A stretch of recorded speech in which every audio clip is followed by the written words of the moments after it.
Is the MANSCAPED Lawnmower 5.0 Ultra. It is the newest version of the trimmer that they have. You can see here that on the back it says the 5.0 Ultra, and I just purchased this for my husband for Christmas. So it's a nice little trimmer.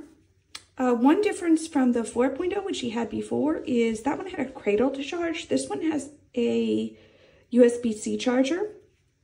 Not sure the reason for the change. This is to turn it on, the larger button.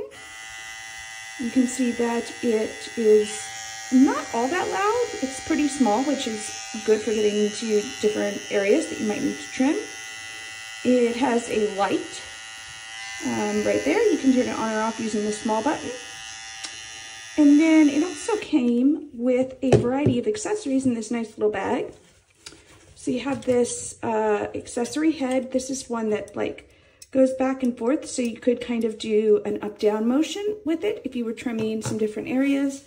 It has a bunch of different guards, and then it did come with a charging cord as well as the wall plug and this nice little case that you can keep everything in. Now, one thing he did say is that this particular head, the regular razor head, does kind of, I guess, pull the hair a little bit when it's cutting, so it can be a little bit uncomfortable.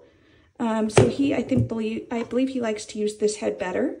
But overall, pretty pleased with it. It seems to hold its charge really well, and it's also very easy to take with us when we travel. So really enjoying using this. We've had the lawnmower trimmers for quite a while. I know this is, I think, his third one, so very happy with this.